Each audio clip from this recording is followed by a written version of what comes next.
Hi, I'm Chris Martirano here with American Music and Sound and our great friends at Kraft Music. I'm going to be showing you the Studiologic SL88 Grand, a very cool 4-zone controller. Make sure you check out Kraft for the great bundles they put together. Excellent value. And now they're even letting you put your own bundle together. Call them up and tell them what you want to put together and they'll make a great package for you.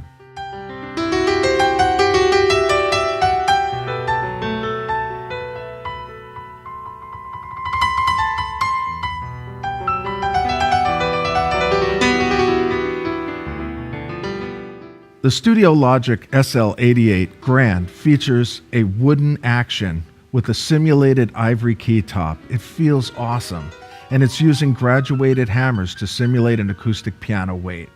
The instrument plays beautifully. I have it connected today to some plugins, and we're going to go through the features and see what kind of controls you can map and what kind of versatility the instrument offers.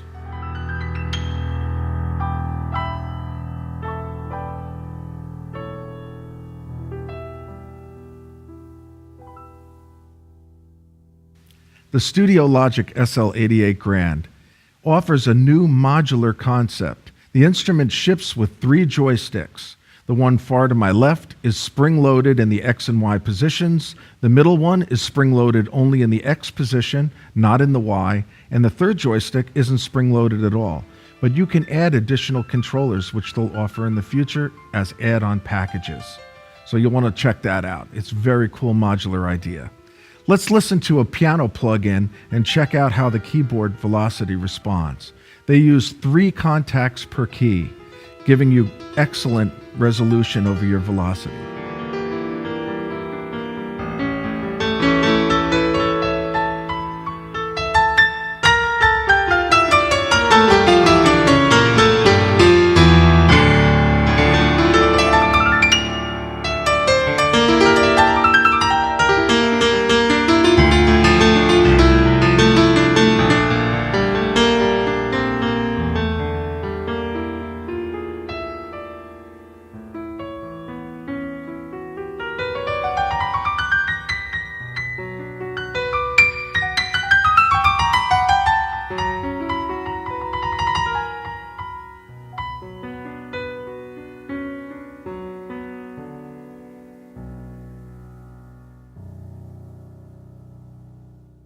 You were just listening to Synthagy's Ivory, American Concert D, featuring 18 dynamic velocity levels.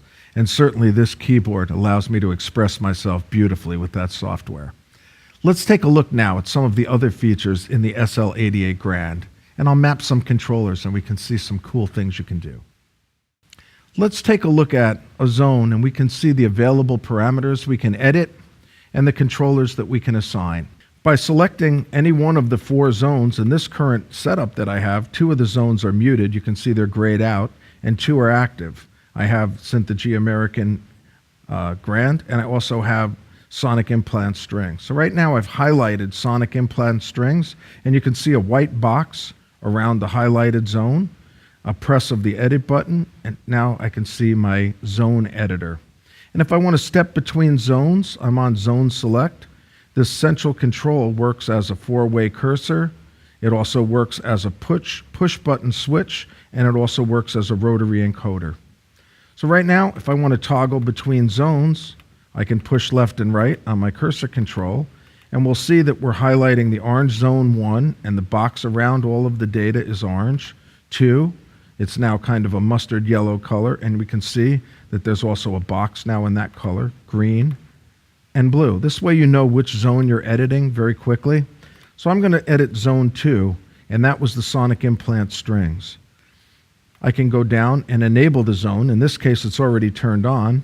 If I wanted to turn it off, for example, I press my edit button again, and by using the rotary encoder, I can toggle between on and off. I'll leave it on. My MIDI port, I can select whether I want USB on the rear or one of the 2 MIDI ports. This is great for controlling legacy products, external MIDI devices, even lighting, or a sound control of your board over MIDI. So right now, I'm going to select MIDI 1, and it's simple. I press the edit button, and I cursor over to it. Or if I want to go back to USB, I'll go to USB. I can select my MIDI channel. The editing works the same way. You select a parameter, you hit the edit button, and you make an adjustment, and then you exit the editor. I can change my program, MSB or LSBs if I'm sending particular control data, volume. Each zone has its own ability to adjust volume, even in the performance mode when we're looking at the main screen. I'll show that a little bit later. We have key range, and again, if I press my edit button, I can see all 4 zones are displayed, and I can see the keyboard ranges. Let's say I want to adjust the lower keyboard range. I select low key, turning my encoder. I can see in the graphic display that the color is moving over and I'm being replaced with a gray field showing me where the split is, along with the data in the display.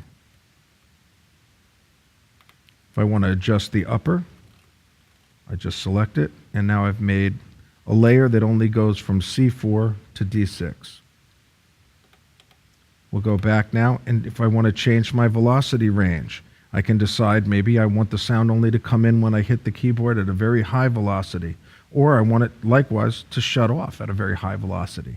This is useful if you're doing stabs on brass that you only want to come in when you hit hard, or if you're making a dual zone bass and you want the slap to come in when you hit really hard.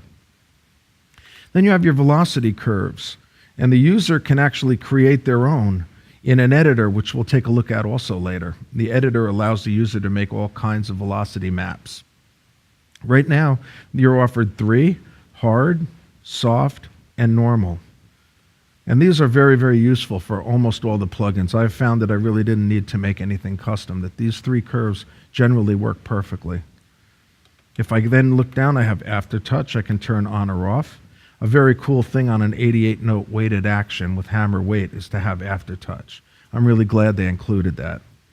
You then have octave transpose and regular semitone transpose, and now it's where you come into your assignments for your controllers.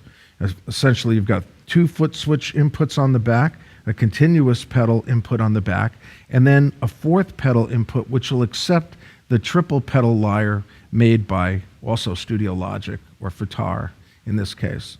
And you can plug that in, a single jack with tip ring sleeve, and have 3 pedal control that you can assign, which is very cool. You then have your XY controllers. Again, the first joystick is spring-loaded, left and right, and up and down, so the X and Y axis are both spring-loaded. And you can see right now they're both assigned to pitch bend.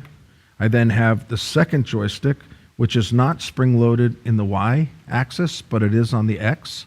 And right now, I have that assigned to modulation, or CC1. And then as I step down, my third joystick is not assigned in this setup. And I can name the instrument, which is very nice, with a very nice naming screen where we can change letters either with the cursor control, or we can actually go down to a keyboard and then push down to get that letter. And I named the sound actually Seagull Guitar as well. So let's go back and we'll look at a couple of modifications I've made, especially on this one. This is an Arturia CS80 on the 4th zone. And on my screen on my computer, you would see, if I hit edit and go down, that I have assigned the joysticks to do things like pitch bend. In fact, I'll solo it out and we can hear it.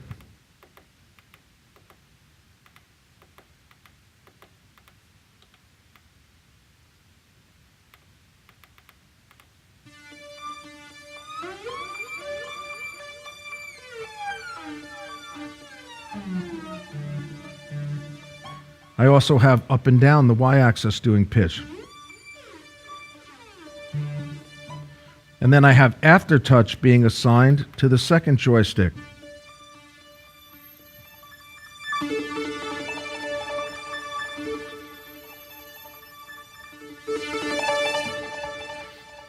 I have it also doing modulation on the Y spring-loaded axis.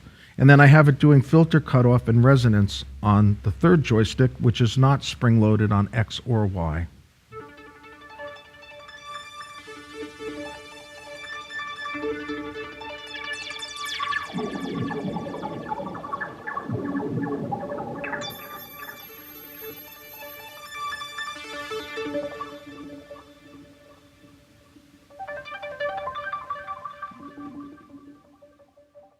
Studiologic has promised to add more physical controls and a modular design, so you'll want to stay tuned and keep checking in with Kraft and see when those are available.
One very nice feature they added was this concept of a group list. I think of it as a set list.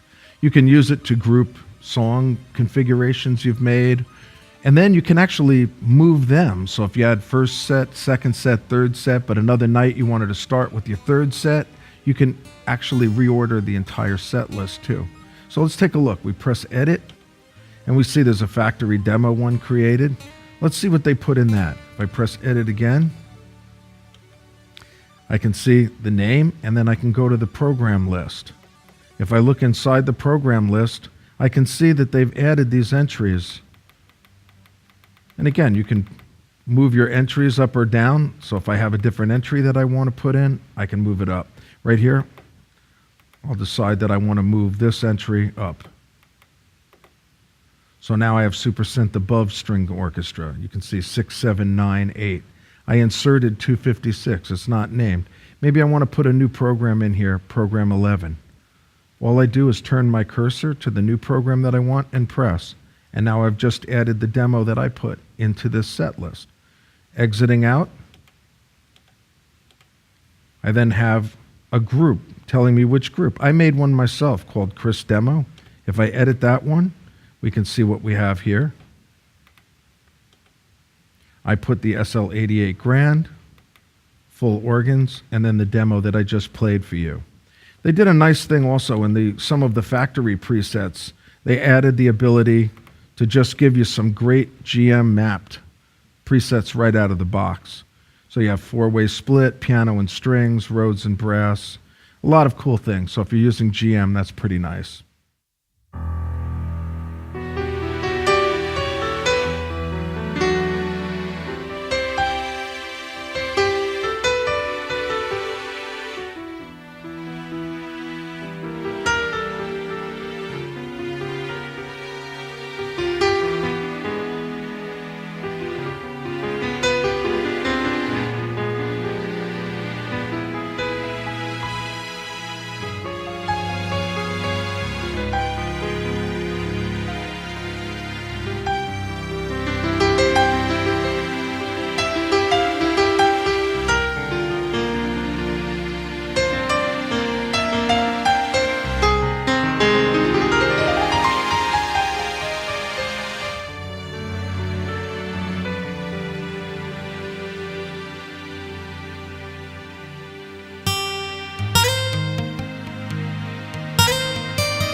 There's also a very cool editor for your PC or your Mac for the SL88 Grand.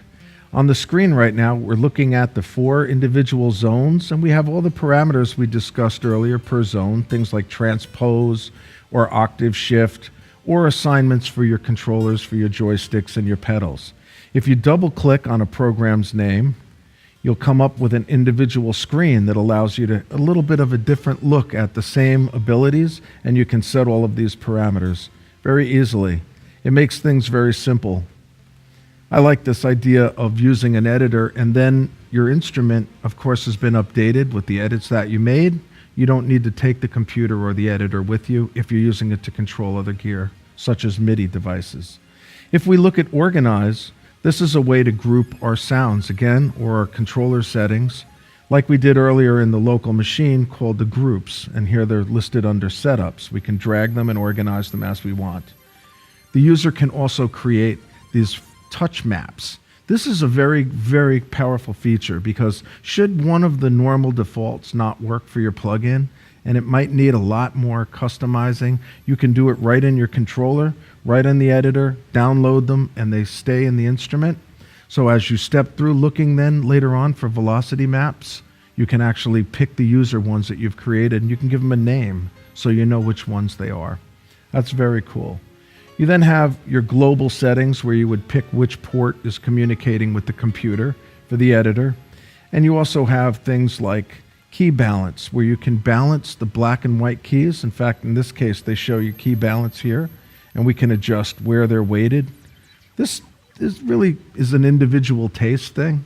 You might find that for some reason you play harder when you're playing black keys, or when you're playing scales, the black keys jump out. So this allows you to tailor that completely. And they give you a nice MIDI meter here, so you can kind of look at your velocity coming off the keyboard and see, am I getting to 127? Very, very cool stuff.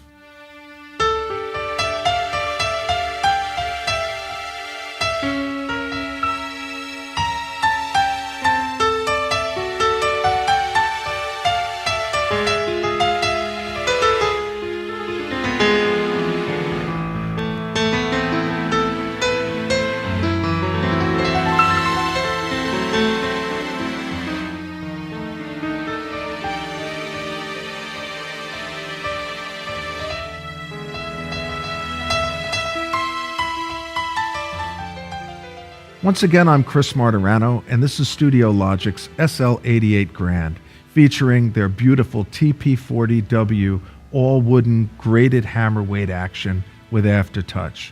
I love the feel. Beautiful modular design with a lot of powerful control capabilities. And you can put your own bundle together. Contact Kraft for great bundles, or put your own bundle together. I love that. Thanks again for watching.